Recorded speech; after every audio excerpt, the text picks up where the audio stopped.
8. Question 8. An investigation was set up to monitor growth of bacteria in compost. The compost was added to a fermenter and the temperature of the compost was recorded over a 20-day period. Samples of the compost were cultured and the numbers of 3 bacterial species present were recorded. Compost temperatures and the populations of the 3 species are shown in the table below.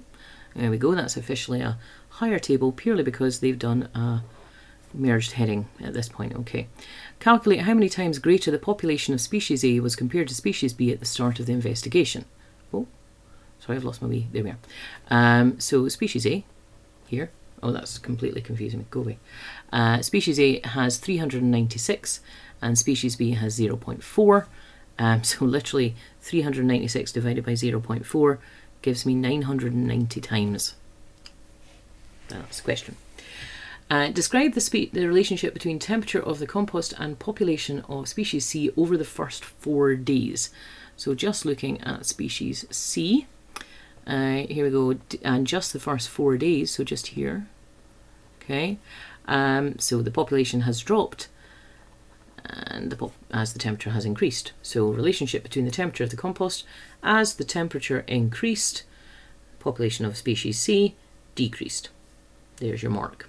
Okay, just remember every time we're talking about relationship between, you have to give both of the things that they put in the question.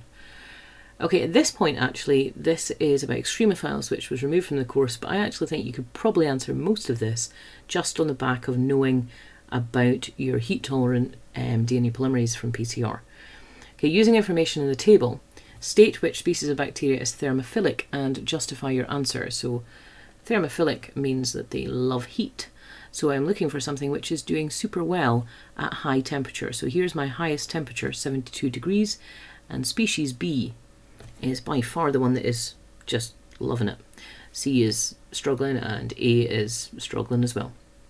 Okay, so species B, because it is thriving or doing well or highest numbers at highest temperature. Describe how thermophilic bacteria are adapted to survive in the environment. So again, as I say, this is not something that you need to know anymore, but just for interest's sake, they have to have enzymes and proteins that are capable of functioning at higher levels. So their optimum is at a high temperature. They don't denature at that point. Give an example other than in compost of an environment where thermophilic bacteria are adapted to grow successfully. Again, as I say, you might remember that from the whole PCR stuff, that they're being harvested often from hot springs and hydrothermal vents, places where you have excessively high heat. But don't worry about this one at all, really. That's what I'm saying. That's question 8.